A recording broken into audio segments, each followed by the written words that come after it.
and welcome to the new feature designer series on Pattern Review. I'm Deepika, founder of PatternReview.com, and we have with us Joe Morris of Forget Me Not Patterns, all the way from New Zealand. And it is 3 p.m. Eastern time for me, and 7 a.m. in the morning the following day for Joe. I really appreciate your time in coming here and waking up super early to do this interview. To all those who are watching, if you are new to this series on our YouTube channel, my goal behind doing these interviews is to shed light on small business designers in the sewing industry, and just to kind of taking a step back and hearing their story and the vision behind their company. So when we pick up that indie pattern, we know that there is so much more to it than just lines and instructions. So let's get to know Joe and Forget Me Not Pattern Company, and grab a drink, grab a snack, and enjoy. And if you like these type of interviews, please hit that subscribe button, hit that like, and do leave a comment below so we know that you enjoy these interviews. All right, we're keeping this real. We had a few technical snafus this afternoon, but we're going ahead with it. Welcome, Johanna. Thank you so much for coming, and we're so happy to have you here. Yeah, it's really nice to chat to you.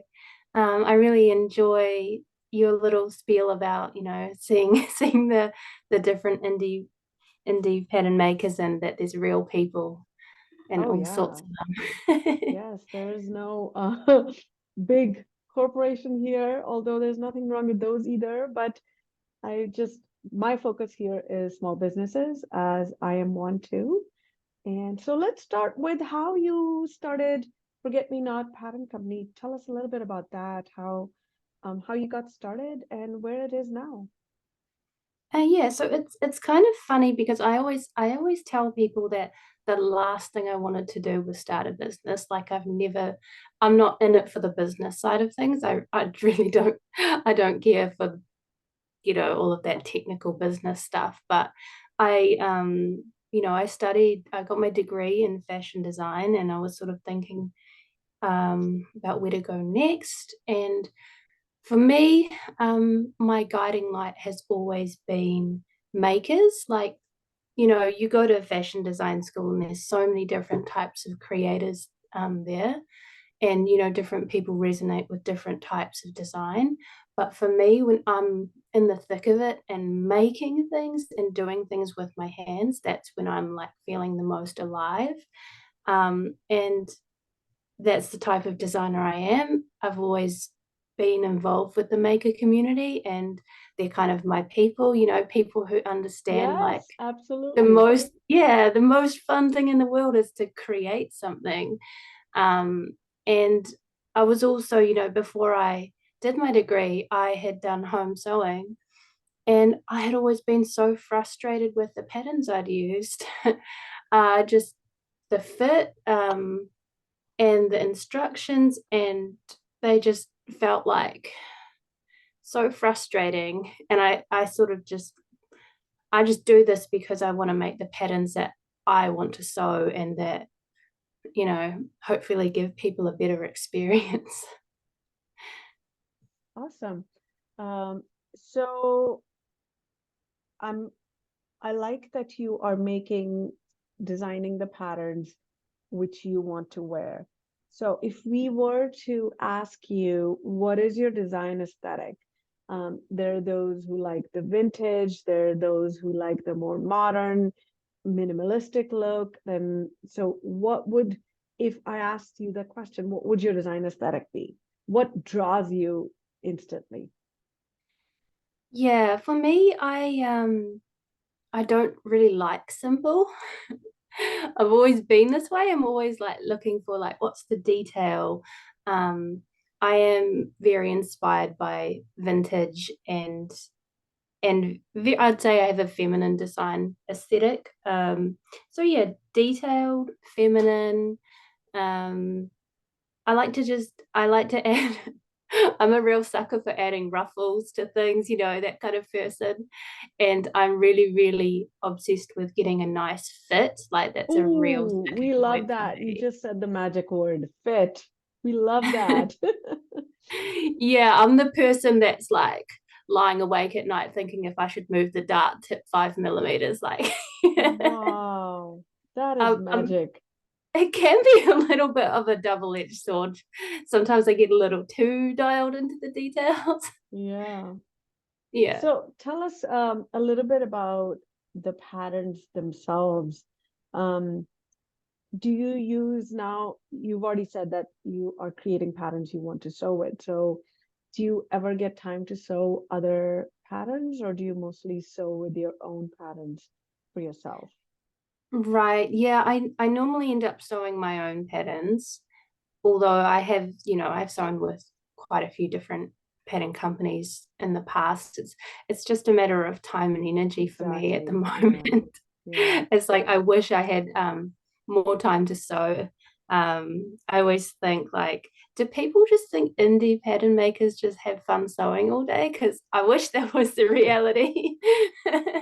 I uh, like it. I like it. I think people do think that what a fun job. And not that it's not fun, but there's so much behind the scenes work, right? yeah, yeah. So It's if sort I of were to ask you, what is it is if I don't like that question when people ask me, but I'm going to ask it anyway. What does a typical day look like in your life? Yeah, it's an interesting one. I had to have a think about that because it, like you say, there isn't such a There, typical day. And I wouldn't classify myself as one of those people that's hyper disciplined about their schedule either. I tend to float around what feels right instead of like laying it all out.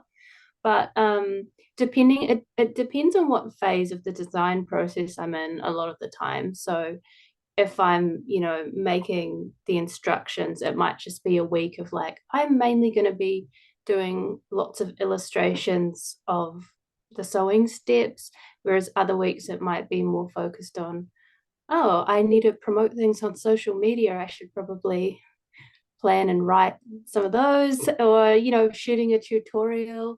And then my favorite phase is when I'm in the fully pattern making phase and I can sort of just get lost in you know, all of the the different stages of details. creating Yeah. the pattern. Yeah. And even within that, there's so many different stages. There's like the design stage, figuring out the features, and then making the pattern, and then figuring out the grade, and then doing all of the hours and hours of digital work of putting it all together into something people can use. Right, right. Yeah. So you just released two new patterns, which we already have on Pattern Review. Are they updates from your original designs, or are they brand new patterns? Tell us a little bit about those two. Yeah, so the two patterns are the Iris T, which is an update. So it's basically a revisit of the original pattern with additional size range added, and I've also added projector files. And then me being me, I've just tweaked some little things like the neckband and neckline, just been Yeah. moved around a few millimeters as I want to do. Yeah. Nice. Mainly it's just adding the sizes in the projector file. Yeah. Nice, And then nice. the Ella skirt is similar situation, just again adding the extra sizes in the projector. And that's just a gathered skirt kind of wardrobe staple basic with, of Right. course, it's got a ruffle on With it. with ruffles, of course. Oh, And and I should mention, the Iris T has the details as well with the pleats. I like that. It's really cute. And then you have that scoop neck expansion pack, which is right, so useful, Yeah. to be used in other patterns as well. Yeah, yeah. I like to provide options, although, like I say, sometimes I get carried away and have to reel myself back in. Oh, wouldn't it be nice with this? Oh, wouldn't it be nice with that? Oh, wait, that's It's gonna a slow me double-edged down. sword though, isn't it? Because you keep thinking about the options, but if you keep adding, you'll never launch a pattern, right? Yeah, So at some it's point you like, have to probably make that decision. Okay, this has to be good enough. yeah, sometimes I say like, oh man, I just wish I had a colleague who would like rap me on the knuckles and say, stop. But Now, it's just me. are you in your company, are you wearing all of the hats yourself? Yeah, most of them. Recently I have got someone in to help with some of the social media coordination, and her name's Bree. She's actually in the Netherlands, and she just helps me out with putting together some newsletters and some content like that, which is really, really good. I think it's wonderful. Technology, when used properly, can really bring us close together. And look at this, you're in New Zealand, I'm in Massachusetts in the US, and we're able to chat and Yeah, share all of this this whole interview with people from around the world. So I think it's great that we can yeah. find connections online. Uh, so something about your life. I know that you're very passionate about sewing, but what do you like to do? But you're also a maker. Do you have any other hobbies or interests outside of sewing? Yeah, yeah. And to be honest, a lot of them are like making or craft type stuff because Yes, tell you know. us. I love to knit. Yeah, I love to knit as well. I've been knitting. I sort of mostly taught myself from online tutorials, and I've been knitting for a few years. I knitted all the way through university. I just love having my hands busy, and I love yarn and all the different things you can make. Um, I haven't made. I used to make quite a few cardigans for myself, but I've kind of lapsed on that and like to get back to that. And then I've also been doing a bit of crochet. I recently started a blanket for the first time, which I swore I'd never do I'd never do a blanket, but here I am. I'm never doing that. I'm never doing the blanket. Yeah. So, there's those, which I think a lot of sewers dabble in things like that as well. Yeah. Um, I have a small garden, which is most of the time pretty out of control, but it's there. So you And I garden, like to, you knit, you crochet, yeah, and and this is a bit of the wild card one. I'll play some video games as well, which isn't making, but still fun. ooh, that's interesting. That's kind of Yeah, fun. it's how I Yeah, met that my husband actually, so we like to do that together. ooh, fun. All right. Okay. So, if somebody is new to Forget Me Not patterns, what what's your suggestion? Which pattern should they use first? It sort of depends, on your what you like and your skill level and that. But I think probably one of the easier patterns would be the Clementine dress, which is a knit dress. Um, that's quite a good beginner friendly one. Still got the kind of fitted lines to it, so it's got princess seams that go through the body, and then it flares out. So that's a good one. Yeah, it just depends. I always think people should make what they're excited about. I Yeah. like that. I like that advice a lot. So just look at, if you're watching this and you want to try a Forget Me Not pattern, take a look at all of the patterns Joe has and then whatever looks good to you, because your instructions are wonderful. And just look at what looks good to you and just dive right in. That's the best advice. Yeah, Let's do a I'm little wearing the show and I'm wearing the tell. Helmy Yeah, look at blouse. that. Which one is that? This is the Helmy blouse. So if you're more of a wovens person and you want to avoid zips, then this is a good one. I Not love the everyone's Peter fully Pan into the whole collar. tailored with a zip thing, although I do like that myself. And what do you have in the background? I can't help but notice Yeah, the dress I've got my form. trusty mannequin here. I thought I'd show off a bit of like the unglamorized reality here of like how ugly my toiles are during the design process.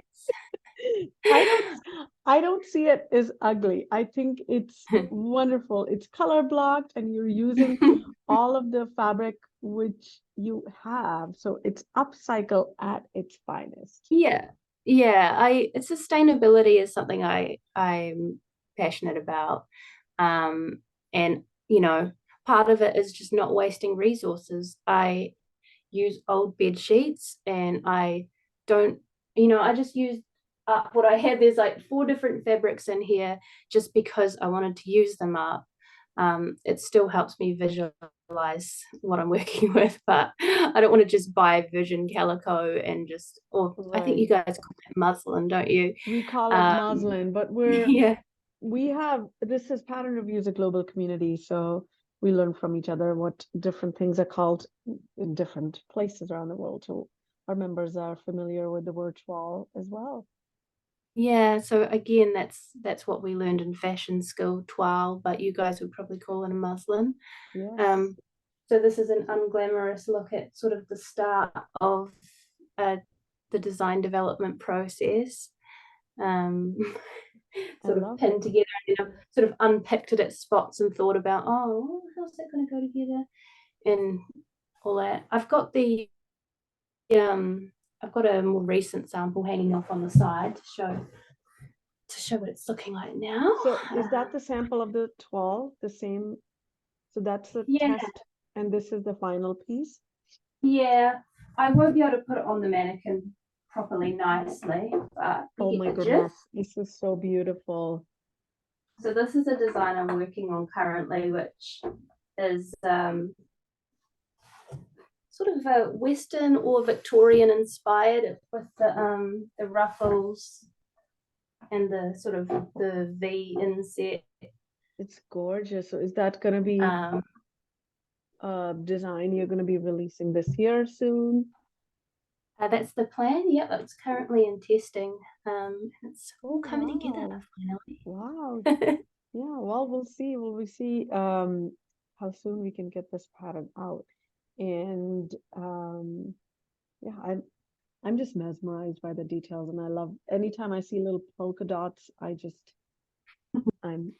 yeah, Yeah, it's beautiful. I love all the it's a little chambray, details. yeah. Yeah, And then it's got the V on the back as well. For all those people who want striking. to challenge themselves. Yeah, absolutely. It's like, and you can leave it out and just have the um top stitching detail, or you can add a ruffle. And I guess you Yeah, could add even a trim if you wanted to add piping. There's so many things you could do with it. yeah, the Nice. testers they always inspire me with what they do. And I've already seen people doing, top stitching, lace trim, piping trim, and different contrast fabric for the yoke.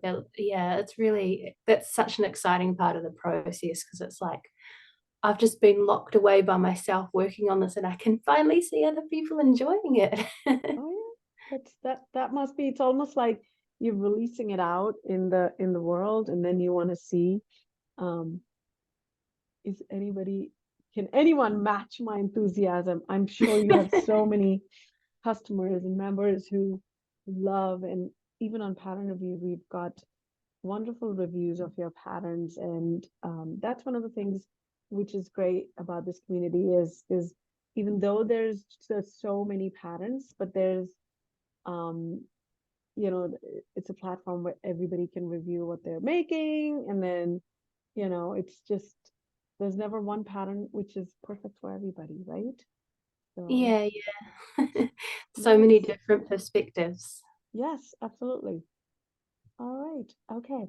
So always like to kind of end with this, maybe sewing related, maybe non-sewing related, but um, do you have a tip or a habit which you've incorporated into your life, which has made a huge impact for you, whether it's in your company or in your personal life, which has really helped you? And if you want to share that with us. Yeah, yeah. I think this can apply to sewing as well. But I think a lot of people, especially, perfectionist type people like myself, can sometimes look at a project or a task or something and just find it quite overwhelming, and then you're afraid to get started. But what I found quite helpful for that is to just break it down. Like if you're a bit daunted, just I love writing lists and breaking it down and going, okay, I'm scared of making a dress, but I can look at thread today and I can I can cut out the pattern today, or just breaking it down into like small, even you can even go smaller than that if you need to, but and also having something to tick off I also really like. So I'll have my little to-do list To with all list. these tiny little tasks, and it will just be something I'm a as list yeah. maker. Yeah, I love having I it. love it. I love making lists Yeah. and I love crossing them out. I love Yeah. technology, but I love making lists on paper. Yeah, I agree. There's something about the paper, eh? There's a million and one apps for productivity, but there's you can't beat just a pen and paper sometimes. But I do the paper and list making for work, but I never do that for sewing and or at home when I'm sitting down to do anything. And I just get so bogged down by all of the house chores and this. So that's great advice. Even in your sewing room or any other craft which you're doing, breaking down, I bet it also helps you to visualize what you're going to make. And sometimes getting those ideas from our mind onto paper can be helpful. Mm. So that's something I might have to do for my sewing projects as well. Yeah, it can be quite good when you are fatigued as well. I find like you go, oh, I can't picture sewing a dress today, but I can thread my machine and then I can stop. I don't have to do any more than that. But sometimes you get inspired and you start doing more, which is also nice. Nice. Well, thank you so much for chatting with us today, Joe. Um, Good luck on the new design. We can't wait to see what the pattern is when it's ready to be launched. And all you guys watching, thank you so much for giving us your time. It means a lot to us that you're um, using pattern review, you're on in this community, you're sharing reviews, um, taking classes, buying patterns, supporting pattern review, its community, and all of the independent designers who are making wonderful patterns so we can just enjoy sewing them and wearing Yeah. them. Thank And I you will so much. say, Yeah. when I was first learning to sew, I was on pattern review. I Oh, was on the forums asking questions. So I yeah. found it very early on when I was learning to sew. And Oh so my gosh. I've been on pattern review for who knows how many years now. Oh, wow. That's awesome. Thank you for sharing Yeah. that with us. Thanks so much. Thank you. Yeah.